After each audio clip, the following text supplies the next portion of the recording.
அது அர்ஜுனாவை வெளியவே நகர முடியாத அளவுக்கு லாக் பண்ணி லாக் பண்ணி வச்சிருக்காங்க. வச்சிருக்காங்க. வட சென்னையோ அதிமுக என்னைக்குமே பெருசாக கவனிச்சது இல்லை. திருவிக நகர் தனி தொகுதி. ஸோ அதில் வந்து பொற்கொடி ஆம்ஸ்ட்ராங் ஸ்ட்ராங் கேண்டிடேட்னு பார்க்கலாமா சார்? அவங்களோட பிரச்சாரம் எடுப்படுது, தன்னோட குழந்தையோட வந்து வாக்குக்கு சேகரிக்கிறாங்க. திமுகவை சென்னையில் நீங்கள் அடிச்சிக்க முடியாது.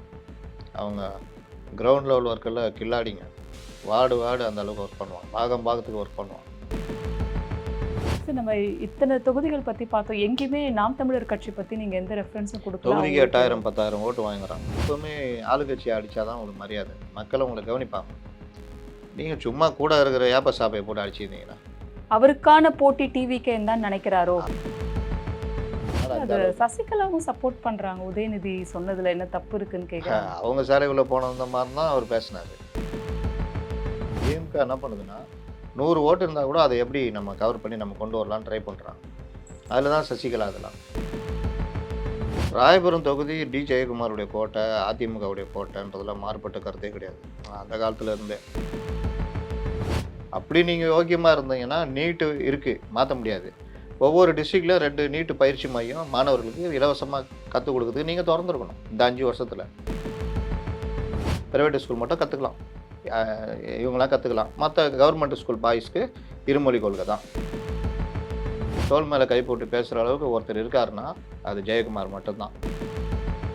நகர்ப்புறங்களில் அதிக வாக்கு பதிவாயிடுச்சு வச்சுங்க. விஜய் நல்லா வாக்கு வாங்கியிருக்காரு. டிஎம்கேக்கு அது பெரிய பலகீனம்னு முடிவெடுத்துக்கலாம். திருவொற்றியூரில் டிவிகே வேட்பாளர் சொல்லிக்கிறபடி ஒன்றும் இல்லை.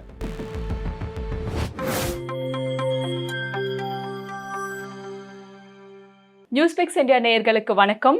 இன்று நம்மிடையே இணைந்திருக்கிறார் மூத்த பத்திரிகையாளர் திரு முத்தலீஃப் அவர்கள். சார் வணக்கம் சார். வணக்கம். வில்லிவாக்கம் தொகுதியில் ஆதவ் அர்ஜுனாவோட நிலவரம் எப்படி இருக்கு சார்? அங்கே ஆதவ் அர்ஜுனாவை வெளியவே நகர முடியாத அளவுக்கு லாக் பண்ணி வச்சிருக்காங்க. கார்த்திக் மோகன் வலுவான வேட்பாளராங்க. 2 பேருமே. வில்லிவாக்கம் வந்து திமுக தொகுதி. கார்த்திக் மோகன் பரம ஏழை. அந்த இடத்துல எப்படி போடுவார்னு தெரியும். அரிய வகை ஏழைன்னு வச்சுக்கலாமா? அப்போது 2 பணக்காரர்கள் மோதுகிறார்கள். இதில் பிரேமலதா ஆட்சியை தான் பெரிய ஜோக்கு. பெரும் பணக்காரர் ஆதவ் அர்ஜுனா இங்கே தம்பி கார்த்திகை எதிர்த்து போட்டிக்கிறாராம். அப்போ இவருன்னு ஏழையா தள்ளுவண்டி வியாபாரமாக பண்ணுறாரு. அதனால் 2 பெரும் பணக்காரர்கள் மோதுறாங்க. அதனால் என்னென்னா, இன்னொன்று கார்த்திகை வந்து கட்சிக்காரங்களுக்கு செலவழிச்சதுலாம் வந்து வேறு லெவலு. அண்ணா நகரே திரண்டு வந்து இப்போ வில்லிவாக்கத்தில் இருக்குன்றாங்க. அப்போது கார்த்திகை அந்த அளவுக்கு ஒர்க் பண்ணுறான். அவங்க சிஸ்டமேட்டிக்காக ஒர்க் பண்ணக்கூடியவங்க. அப்போது ஆதவ் அர்ஜுனாவால் எங்கேயும் நகர முடியல. இப்போ விஜய்க்கு அடுத்து பேசக்கூடியவர் ஆதவ் அர்ஜுனா.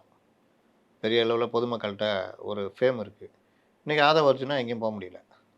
அவர் தொகுதி உள்ளே முடக்க வச்சிட்டாங்களா? இதுதான் அவர்களுடைய வெற்றி. இப்போ அங்கே டஃப்பாக அப்படியே போகுது. 2 பேருக்குமே நெக்கு போகுது. அப்போ யார் ஜெயிப்பாங்கன்றது அடுத்தடுத்து இதில் தான் தெரியும். அங்கே அதிமுக வேட்பாளர் களத்தில் பெருசாக இல்லையா? அவங்களாம் அந்த அளவுலாம் பெரிய அளவில் இருக்க மாட்டாங்க. அப்படியே இருந்தாலும் முடிச்சு விட்ருவார். சேகர்பாபு பார்த்துக்குவார். எப்படியும் 3வது இடம் தான் வரப்போகிறேன், பார்த்து பண்ணிக்கன்ற மாதிரி போயிடும். வட சென்னையோ அதிமுக என்றைக்குமே பெருசாக கவனிச்சது இல்லை. அதோடைய விளைவு தான் இந்த அளவுக்கு திரும்ப ஒரு இடம் எங்கே வீக்கோ அங்கே இறங்கி அடிக்கணும், ஒரு மாற்றத்தை கொண்டு வரணுன்றதை வந்து ஜெயலலிதாவுக்கு பிறகு இவர்கள் யோசிக்கவே மாட்டேங்கிறாங்க அதிமுக தலைவர்கள். அந்த இடம் வீக்காக அப்படியே விட்டுறலாம் அப்படின்ற மாதிரி தான் இருக்காங்க. ஆனால் டிஎம்கே சைடெலாம் பார்த்தீங்கன்னா வீக்காக அந்த இடத்த நம்ம எப்படி ஸ்ட்ராங் பண்ணி எடுக்க முடியும்னு பார்க்குறாங்க. இதுதான் தேர்தல் நேரத்தில் பண்ணுற ஒர்க்குன்றது வெற்றிக்கு தனியாக ஒர்க் பண்ணணும். அது வேறு மாதிரி ஒர்க் பண்ணணும். வருஷம் பூரா பண்ணுறதை விட அந்த டைமில் வேட்பாளர், கரெக்டான பிரச்சாரம், இதெல்லாம். இப்போ நீங்கள் பாளையங்கோட்டை தொகுதியில் அப்துல் வகாப்பு ஏகப்பட்ட குற்றச்சாட்டு. கோஷ்டி தலைவர் அவர். நான் நெல்லை அந்த மாநகராட்சி மேயருக்கு எதிராக அவ்வளோ பண்ணி கட்சியே ஒரு மாதிரி நடவடிக்கைலாம் எடுத்துச்சு. பெரிய அளவில் கெட்ட பேர் கட்சிக்காரங்க மத்தியில் அவரே போடுறாங்க. சரி, அப்போது ஏடிஎம்கே அந்த இடத்துல என்ன பண்ணணும்? நல்ல வேட்பாளராக போடணும். அங்கே ஒருத்தர் ஹைதராத பேர் சொல்கிறாங்க. நல்லா இஸ்லாமியர்கள் மத்தியில் போட்டால் தனிப்பட்ட முறையிலே ஒரு 25,000-30,000 ஓட்டு வாங்குவாருன்னு. ஏடிஎம்கே ஓட்டு வேறு, இஸ்லாமியர்கள் ஓட்டு வாங்குவாருன்னு. அப்போ அந்த மாதிரி ஆளை போடணுமா வேணாவா? யாரோ ஒரு ஆளை கொண்டு போய் போட்டு வச்சுருக்காங்க. அப்போ என்ன ஆகும்? ஜெயிப்பது வெற்றி இப்போவே உறுதின்ற மாதிரி ஆகுது. இந்த டெக்னிக் வந்து நம்மகிட்ட இல்லை. 27 தொகுதி பிஜேபி கொடுத்தாங்க. 27 இன்னும் கொடுக்குறாங்க. 45 கொடுக்கலாமன்னா சில பேர் உருட்டினாங்க. நான் சொன்னேன் 27க்கே இவங்க தகுதி இல்லை, வேட்பாளர் இல்லை, பல பிரச்சனை இருக்குது, கொடுக்குறது அத்தனையும் வேஸ்ட்டு. காங்கிரஸ் மாதிரி தான் சொன்னால் கேட்கல. இவங்க அந்த அண்ணாமலை பேசுறது, இந்த ஃபேமு, போன தடவை டிஎம்கே இவங்களுக்காக ஒரு இதை செயற்கையாக ஒரு இதை உருவாக்குனாங்க, அதெல்லாம் நம்பிக்கிட்டு இருக்காங்க. அதெல்லாம் கிடையாது. அப்போ பல இடங்களில் பிஜேபி வேட்பாளர்கள் சரியான வேட்பாளர்களை அவங்களே போடல. அப்போ என்ன ஆகும்? உங்களுக்கு போட்டி கடுமையாக இருக்காது. ஏற்கனவே உங்களை பற்றி கடுமையாக விமர்சனம் பண்ணி வச்சுருக்காங்க. இஸ்லாமியர்கள் ஓட்டு கிடைக்காது. எங்கேயாவது ஜெயிக்கிறாங்கன்னா விஜய் பிரிக்கிற இஸ்லாமியர் வாக்குகள் தான். இப்போ பெரம்பூரம் ஏன் சொல்கிறேன், இவ்வளோ நாளாக கிறிஸ்தவர்கள் வாக்கு, இஸ்லாமியர்கள் வாக்கு திமுக விழுந்தது 1,00,000 ஓட்டு, இவர் 50,000 ஓட்டு. இப்போ அதில் ஒரு 50,000 விஜய் பிரித்தாருன்னா, இல்லை 60,000 பிரித்து 70,000 பிரித்தாருன்னா அவர் ஜெயிச்சிருவார். செகண்ட் வரவர் டிஎம்கே வேட்பாளர் ஒரு 50,000 வராரு, ஏடிஎம்கே ஒரு 30,000 40,000 வருது. அங்கே பாமகனா 30,000 அப்படின்னா உங்களுக்கு விஜய் வெற்றி பெறுவார். அந்த மாதிரி தான் இப்போ இதுதான் உதாரணம். அதனால் கொளத்தூர் ஸ்டாலின் ஜெயிக்கிறதுன்றதெல்லாம் தடுக்க முடியாது. வில்லிவாக்கமும் வந்து கார்த்திக் மோகன் அவர்கள் சொல்ல முடியாது, அதேலாம் சொல்ல முடியாது. ஆதவ் அர்ஜுனா அவருக்கு நெக் தான். ஸோ திருவிக்கா நகர் தனி தொகுதி, ஸோ அதில் வந்து பொற்கொடி ஆம்ஸ்ட்ராங் ஸ்ட்ராங் கேண்டிடேட்னு பார்க்கலாமா சார்? அவங்களோட பிரச்சாரம் எடுப்படுது, தன்னோட குழந்தையோட வந்து வாக்குக்கு சேகரிக்கிறாங்க. அவங்கள வந்து பல கட்சிகள் மாறி பல பேர் வந்து அவங்கள ஊக்குவிக்கிறத பார்க்க முடியுது நம்மளால. ஸோ 2021 எலெக்ஷன்றது சென்னையில் அவர்களுக்கு பெரிய அளவு கை கொடுத்துச்சு.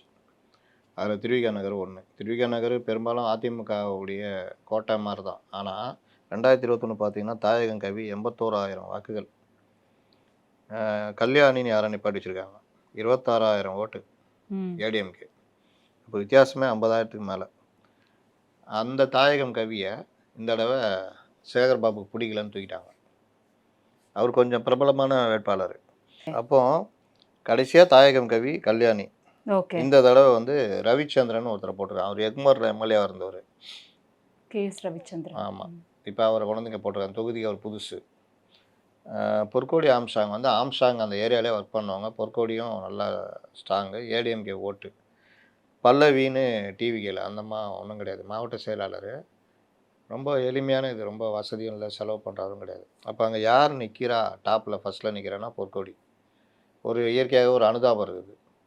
இதெல்லாம் சேர்ந்து அவங்களுக்கு இந்த பட்டியலின மக்கள் வாக்கு, பொதுவான மக்கள் வாக்கு, ஏடிஎம்கே இதெல்லாம் அவர்களுக்கு. அதனால் அவங்க தான் இந்த பிரச்சாரத்தில் முந்துறாங்க. இப்போ இதில் என்னென்னா, அதுக்காக எனக்கு என்னென்னு இருந்துட்டாவும் முடியாது. டிஎம்கே கடைசி டைமில் என்னாவது ஒர்க் பண்ணுவாங்க. அப்போ அந்த இடத்துல அவங்க ஸ்ட்ராங்காக இறங்கி ஒர்க் பண்ணால் தான் பொற்கொடி ஜெயிக்கிறது முடியும். சும்மா போகிற போக்கில் பொற்கொடி ஜெயிச்சிருவாங்கலாம் சொல்ல முடியாது. திமுகவை சென்னையில் நீங்கள் அடிச்சிக்கவே முடியாது. அவங்க கிரவுண்ட் லெவல் ஒர்க்கெல்லாம் கில்லாடிங்க, வார்டு அந்த அளவுக்கு ஒர்க் பண்ணுவாங்க, பாகத்துக்கு ஒர்க் பண்ணுவாங்க.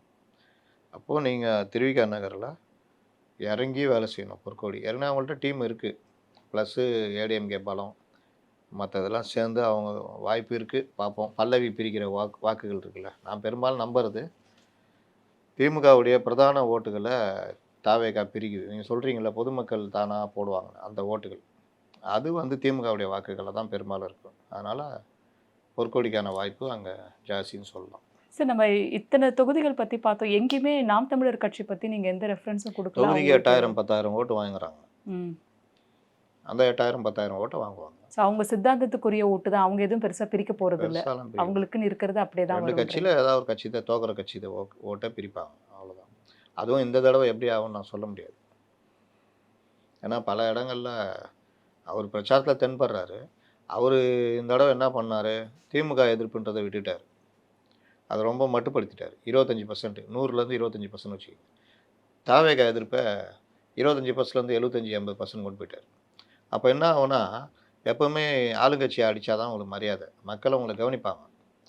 நீங்கள் சும்மா கூட இருக்கிற ஏப்ப சாப்பையை போட்டு அடிச்சிருந்தீங்கன்னா அவருக்கான போட்டி டிவிக்கேன்னு தான் நினைக்கிறாரோ? அது எப்படி? அப்போ கூட நீங்கள் எப்படி பண்ண முடியாது. பிரச்சாரம் வந்து டிஎம்கேவை பிரதானமாக அடிச்சுட்டு இந்த இடத்துல டிஎம்கேவை எதிர்த்து நிற்கிற பாருங்கள், இவங்க பேசவே மாட்டேங்கிறாங்க, இவங்க அதற்கான இதுவே இல்லை, அந்த மாதிரி தான் கொண்டு போகணும். அப்படி கொண்டு போனால் தான் அந்த மக்கள் வந்து நம்புவாங்க. ஆமாம், தாவேகா ஒன்றும் இல்லை, போடுற ஓட்டு வேஸ்ட்டு, அதுக்கு என்டிகேக்கு போடலாம் அப்படின்னு. நீங்கள் என்டிகே தாவேகாவை போட்டு மறுநாடி அடிக்கிறீங்க, உருவ கேலி பண்ணுறீங்க. மக்கள் வந்து வெறுக்கிறவங்க கூட விரும்புவோம், அந்த அளவுக்கு பண்ணிடுறீங்க. பிரச்சாரம் விமர்சனத்தில் பல வகை இருக்குது. இப்போ தவழ்ந்து போனார், ஊர்ந்து போனார், சேலைக்கடியில் போனார்னு நீங்கள் எடப்பாடி பேசுறதுனால எடப்பாடி மேலே யாருக்கும் வெறுப்பு வர போகிறதில்ல. மாறாக பெண்கள் வந்து இவங்கள வெறுக்க ஆரம்பிச்சுருவாங்க. என்னடா சார் இந்த அத அளவுக்கு சசிகலாவும் சப்போர்ட் பண்றாங்க. உதயநிதி சொன்னதுல என்ன தப்பு இருக்குன்னு கேக்குறாங்க. அவங்க சேலைக்குள்ளே போனது மாதிரி தான் அவர் பேசினார். பெரிய விமர்சனமாச்சு. ஸோ உதயநிதி வந்து இனி சசிகலா பார்த்துப்பாங்க எடப்பாடின்ற அளவுக்கு நேற்றைய தினம் அந்த அளவுக்கு பேசியிருக்காரு. இன்னைக்கு அவங்க வந்துட்டாங்க. அவங்க எந்த அளவுக்கு வந்துட்டாங்கன்னா, எடப்பாடி சமாளிக்க முடியல. அவங்க அப்போ பி டீம் தெரியுதா? சசிகலா எதுக்காக உபயோகப்படுறாங்கன்னு. சசிகலா கம்முனு இருந்திருக்கலாம். மரியாதை இருந்திருக்கும். ஜெயலலிதா கூட 38 வருஷம் ட்ராவல் பண்ணேன். நான் அதிமுக வரணும், அம்மாவின் ஆட்சி வரணும், திமுக வீழ்த்த பண்ணணும்னு பேசிக்கிட்டு இருந்தாங்க இத்தனை வருஷமா. ஒதுங்கி இருந்தாங்க. இப்போ என்ன திடீர்னு ஒரு கட்சி ஆரம்பிச்சுட்டு உருட்டுறாங்க. அப்போ இது பக்கா டிஎம்கே அசைன்மெண்ட்னு தெரியுதா? இவங்க பிரிக்கிற 2000 ஓட்டு 3000 ஓட்டு கூட பாதிக்கும் வரும். அதனால் அது டிஎம்கே என்ன பண்ணுதுன்னா, 100 ஓட்டு இருந்தால் கூட அதை எப்படி நம்ம கவர் பண்ணி நம்ம கொண்டு வரலான்னு ட்ரை பண்ணுறாங்க. அதில தான் சசிகலா இதெல்லாம். இவங்க எந்த இதில வந்து ஓபிஎஸ் திட்டுறாங்க. ஓபிஎஸ் துரோகம் பண்ணிட்டாரு, திமுகவுக்கு போயிட்டாருன்னு. இப்போ இவங்க செய்கிற வேலை யாருக்கு லாபம்? அம்மாவுடைய ஆட்சி கொண்டு வரணுன்றாங்க. இவங்க செய்கிறது எப்படி அம்மாவுடைய ஆட்சி வரும்? எங்கேயாவது ஜெயிக்கிறதையும் இவங்க காலவாரி விட்டுருவாங்க. அதனால் அந்த இதனால தான் அந்த பாசம் உதயநிதிக்கு. இவங்களுக்கும் அந்த பாசம் உதயநிதி மேலே. இதான் நடக்குது. சார் ராயபுரம் தொகுதி ஜெயக்குமார் அவர்களுடைய கோட்டையா இருந்தது. பட் போன முறை அவர் வெற்றி வாய்ப்பை தவழ விட்டுட்டாரு. இந்த வாட்டி எப்படி சார்? ராயபுரம் தொகுதி ஜெயக்குமாருடைய கோட்டை, அதிமுகவுடைய கோட்டைன்றதுல மாறுபட்ட கருத்தே கிடையாது. அந்த காலத்துல இருந்தே. என்னன்னா, போன தடவை கடுமையாக அந்த ஒரு ஸ்ட்ராட்டஜி எடுத்தாங்க கையில். Anti BJP strategy. அதோடு சேர்ந்து ஏடிஎம்கே கோத்து விட்டாங்க. அதில் சிஏஏ, என்ஆர்சி இதில் சிஏஏ வந்து குடியுரிமையை வழங்குற திட்டம். அதில் அமெண்ட்மெண்ட் கொண்டு வராங்க. குடியுரிமை வழங்கலில் அமெண்ட்மெண்ட்டை கொண்டு வந்ததை இவர்கள் எப்படி கொண்டு போயிட்டாங்கன்னா, இந்த நீட் இதெல்லாம் கொண்டு போன மாதிரி குடியுரிமையை பறிக்க போகிறாங்க, இஸ்லாமியர்கள் எல்லாம் நாட்டை விட்டு வெளியேற்ற போகிறாங்கன்ற அளவுக்கு கொச்சையாக இறங்கினாங்க. அதுக்கு பதிலடி கொடுக்கறதுக்கு பிஜேபியில் யாரும் இல்லை. இன்னைய வரைக்கும் சொல்கிறேன். இன்னைய வரைக்கும் பல திட்டங்கள் இப்போ எஃப்சிஆர், இந்த பெண்களுக்கான 33%. அப்போ இந்த மாதிரி விஷயங்கள் எல்லாம் டக்குன்னு பதிலடி கொடுக்கணும். அதுக்கு ஒருத்தர் கூட இல்லை. தமிழ்நாட்டுல இல்லைன்றீங்களா இல்லை தேசிய அளவுல இல்லைன்றீங்களா? தேசிய அளவில் எதுங்க பண்ணணும்? தமிழ்நாட்டில் நீ பிஜேபி அரசியல் பண்ணனா நீ என்ன பண்ணணும்? மத்திய அரசுடைய திட்டங்கள் என்னென்ன இங்கே பயன்படுத்திட்டு இப்போ லேட்டஸ்ட்டாக உரத்துக்கான மானியத்தை பெரிய அளவில் மத்திய அரசு கொடுத்துருக்கு. அது வந்து இந்த வளைகுடா யுத்தத்தில் நடந்த உர விலை ஏற்றாமல் பார்த்துக்கிறதுல இறங்கியிருக்காங்க. பெட்ரோல் டீசல் விலை ஏறாமல் இருக்கிறதுக்கு 10% வரைக்கும் வரியை அவங்களே குறைச்சிக்கிட்டாங்க. அதனால் 102லேயே நிற்கிது. இதெல்லாம் யார் பேசணும்? ஸ்டாலினா பேசுவார்? அப்போ இந்த மாதிரி விஷயங்கள் பேசுறது கூட இவங்கள்ட்ட, அதாவது இவங்கெல்லாம் எப்படி இருக்காங்கன்னா, வர்றது போகிறது அப்படியே இருக்கிறது. அடிப்படை அறிவு இருக்குல்ல. ஒரு அடிப்படை இந்த கட்சியில் அரசியல்வாதியாக இருக்கிறோன்னா அடிப்படை அறிவு ஒன்று இருக்கணும்ல. மத்திய அரசுடைய திட்டங்கள் என்னென்ன, இங்கே எதுக்கெல்லாம் இவங்க மாற்றி ஸ்டிக்கர் ஒட்டியிருக்காங்க, தோழியர் விடுதின்னு போட்டாங்க, அதெல்லாம் மத்திய அரசுடைய திட்டம். அது நிதியளிப்பில் வருது. அதில் கூட ஒரு 25 ரூபா போட்டுக்குது. 100 ரூபா வருதுன்னா 125 ரூபா போட்டு இவங்க பேரில் ஸ்டிக்கர் ஒட்டிக்கிறது. இப்போ அந்த மாதிரி பல திட்டங்கள் இருக்குது. அது என்ன? அதுக்கப்புறம் இந்த மும்மொழி கொள்கையில் பற்றி தவறான தகவலை திரும்ப திரும்ப கொண்டு வராங்க. அப்போ அந்த மும்மொழி கொள்கைனா என்ன, அதில் என்ன பிரச்சனை இருக்குது? அண்ணாமலை பேசுவார், வேறு யாராவது பேசுவாங்கன்னா பேச மாட்டாங்க, வாயே திறக்க மாட்டாங்க. நீட்டுலாம் செம்ம காமெடி. 2021 உங்களை என்ன கூட நம்ப வச்சாங்க. வந்தவொடனே நீட்டுக்கு சைன் பண்ணி உடனே விலக்கு கொண்டு வருவாங்க. நான்லாம் கூட யோசிக்கல. ஏன்னா கண்மூடி இருந்தோம் அந்த டைமில். இப்போ நாங்களாம் வெளியில் வந்துட்டோம், ரொம்ப பேர் உள்ளே இருக்காங்க. ஒரு மத்திய அரசு நிறைவேற்றின திட்டத்தை, ஒரு ஜனாதிபதி ஒப்புதல் கொடுத்து சட்டமாக்கின ஒரு திட்டத்தை, ஒரு நுழைவுத் தேர்வை உச்சநீதிமன்றம் போகுது. வேறு வழி இல்லாமல் ஏடிஎம்கே இவங்க போட்டு கத்தில் வேறு வழி இல்லாமல் உச்சநீதிமன்றம் போகிறாங்க. உச்சநீதிமன்றம் எப்படி பார்க்கும்? இந்தியாவில் எல்லா மாநிலங்களும் அமல்படுத்தின பிறகு உனக்கு மட்டும் எதுக்கு விலக்கு கொடுக்கணும்? நான் உனக்கு மூளை ஏதாவது தனியாக செஞ்சு வச்சுருக்குதான்னு தான் கேட்பாங்க. லாஸ்ட்டில் அது அப்படிலாம் கிடையாதுன்னு சொல்லிட்டாங்க. ஆனால் இந்தியாவிலே எந்த ஸ்டேட்டும் செய்யாத ஒரு வேலை அரசு பள்ளி மாணவர்களுக்கான 7.5% உள் ஒதுக்கீடு கொடுத்தது. அந்த கிரெடிட்டை கூட ஏடிஎம்கே எடுக்க விடாமல் இவங்க பண்ணுறாங்க. இப்போவும் வந்து அதே உருட்டுறாங்க. நீட்டை கொண்டு வந்து திணிச்சிட்டாங்க. நீட்டுன்ற கான்செப்ட் கொண்டு வந்தது, அதை ஒரு இதெல்லாம் கொண்டு வந்தது காங்கிரஸ். அதுக்கப்புறம் அதோடைய அமெண்ட்மெண்ட்டு பல வடிவங்கள் மாறி அது இம்ப்ளிமெண்ட் ஆனது பிஜேபி பீரியடில். இது எல்லா ஸ்டேட்டுக்கும் வந்துடுச்சு. நீங்கள் என்ன பண்ண முடியும்? நீட்டு நுழைவுத் தேர்வை இவங்க உட்காந்து உருட்டிகிட்டு இருக்கிறாங்க. எல்லா நுழைவுத் தேர்வு மாதிரி தான் நீட்டும். ஐஏஎஸ் ஐபிஎஸ்க்கு தேர்வு இருக்குது, நெட்டுக்கு இருக்குது, இன்னும் டெட்டு மற்ற எல்லாத்துக்கும் இருக்குது. ஆனால் மருத்துவத்துக்கு மட்டும் நீட்டு கூடாதுன்னு அது என்ன கான்செப்ட் வச்சுட்டு சொல்கிறாங்கன்னு தெரியல. இதில் நாங்கள் வந்து ஸ்டேட்டில் நாங்கள் அப்படி பண்ணோம். ஸ்டேட்லேயே நுழைவுத் தேர்வு இருந்தது. ஒரு கட்டத்தில் கலைஞர் இவங்கலாம் வந்தால் மாற்றி விட்டாங்க. அப்போ இதை ஏன் இந்த மாதிரி பண்ணுறேன்னு கேட்டால், நாங்கள் வந்து ஐயோ ஏழை மாணவர்களுக்கு என்ன ஏழை மாணவர்களுக்கு அப்படி நீங்கள் யோக்கியமாக இருந்தீங்கன்னா நீட்டு இருக்குது மாற்ற முடியாது. ஒவ்வொரு டிஸ்ட்ரிக்ட்லையும் 2 நீட்டு பயிற்சி மையம் மாணவர்களுக்கு இலவசமாக கற்றுக் கொடுக்குறதுக்கு நீங்கள் திறந்துருக்கணும் இந்த 5 வருஷத்தில். அவர்களை பயமுறுத்துகிற வேலை மட்டும்தான் பண்ணீங்க. இன்றைக்கி அதெல்லாம் தாண்டி மாணவர்கள், தமிழ்நாட்டு மாணவர்கள் சொல்லவே முடியாது. வேறு லெவல் அவங்க. இன்றைக்கி நீட்டில் சாதிக்க ஆரம்பிச்சிட்டாங்க. அவங்கவுங்க இறங்கி தனிப்பட்ட முறையில். உங்கள் வீட்டு பிள்ளையும் தான் சேர்ந்து படிக்குது. இந்த நீட்லேயே இன்னொரு அயோக்கியத்தனம் என்ன, சிலபஸ் பார்த்தீங்கன்னா உங்களுக்கு சென்ட்ரல் போர்டு சிலபஸ் ஈஸியாக இருக்கும் படிக்கிறவங்களுக்கு. ஸ்டேட் போர்டில் இவங்க 5 வருஷமாக புலம்புனாங்களே தவிர, நீட்டுக்கான சிலபஸை ஸ்டேட் போர்டில் ஒரு 9ஆம் கிளாஸ்லேருந்து கொண்டு வரதுன்றது இது வரைக்கும் பண்ணல. அப்படி பண்ணோன்னு கொண்டு வந்த புதிய கல்விக் கொள்கை கூட ஏற்றுக்கல. அப்போ இந்தியை எப்படி படிக்கக்கூடாது, 3வது மொழி கற்றுக்கக்கூடாது அரசு பள்ளி மாணவர்கள்னு எப்படி அரகண்டா இருமொழின்னு வச்சுருக்காங்களோ, ப்ரைவேட் ஸ்கூல் மட்டும் கற்றுக்கலாம். இவங்களாம் கற்றுக்கலாம். மற்ற கவர்மெண்ட் ஸ்கூல் பாய்ஸ்க்கு இருமொழி கொள்கை தான் அப்படின்னு எப்படி வச்சுருக்காங்களோ, அதே மாதிரி நீட் சிலபஸ்ஸு இந்த கவர்மெண்ட் ஸ்கூல் ஸ்டூடெண்ட்ஸுக்கு கிடைக்கவே இல்லை. வழக்கமான சிலபஸ்ஸு, அவர்கள் ஸ்பெஷல் சிலபஸ்ஸு, அவர்கள் ஈஸியாக வராங்க. கேள்வி கேட்டால் ஐயோ இவங்களால கற்றுக்க முடியாது, இவங்க மூளைத்திறன் அவ்வளோதான். நீங்கள் யார் தீர்மானிக்கிறதுக்கு? நான் ஒருத்தர் திமுகட்ட பேசுகிறேன், சார் அவங்க வந்து எவ்வளோ தான் தாங்குவாங்கன்றாரு. அப்போ ப்ரைவேட் ஸ்கூல் பசங்க மட்டும் தாங்குவாங்களா? மூளை தனியாக செஞ்சு வச்சுருக்கா? நான் கேட்டேன், உன் காலம் என் காலம் ஐக்யூ எப்படி இருந்தது, இன்றைக்கி இருக்கிற பசங்க ஐக்யூ லெவல் எப்படி இருக்குது? உன் காலத்தில் ஏதாவது தெரியுமா? இன்றைக்கி சின்ன 2 வயசு குழந்தை கூட யூடியூப்பில் அடுத்த இது தள்ளி பார்க்குது. அந்த அளவுக்கு அவங்களுடைய இது நாலேஜ் இம்ப்ரூவ் ஆகிருக்குது. அப்போ நீங்கள் என்ன பிரிக்கிறீங்க? பணக்கார வீட்டு பசங்க, ப்ரைவேட் ஸ்கூலில் படிக்கிற பசங்க மூளை தனி, இவங்களுக்கு தனி, நீங்கள் யார் பிரிக்கிறதுக்கு சொல்லுங்கள் அப்படின்னு அவரால் பதில் சொல்ல முடியல. கரெக்டு தான் சார்றாரு. இந்த மாதிரி நம்ப வச்ச விஷயங்கள் எல்லாத்தையுமே எதிர்த்து பேசுகிறதுக்கு இப்போ நான் பேசுகிறேனே, இந்த லெவல் கூட பேசுறதுக்கு தயாராக இல்லை. அப்போ என்ன பண்ணுவீங்க இந்த பிஜேபி வச்சுக்கிட்டு? வர்றது போகிறது ஜாலியாக இருக்குது இதுன்னு. அப்போ இந்த பிரச்சாரத்தை எதிர்த்து இவங்க தான் பண்ணுறாங்களான்னு பார்த்தீங்கன்னா ஒன்றுமே கிடையாது. இதுதான் இன்றைக்கி பிஜேபியுடைய நிலைமை.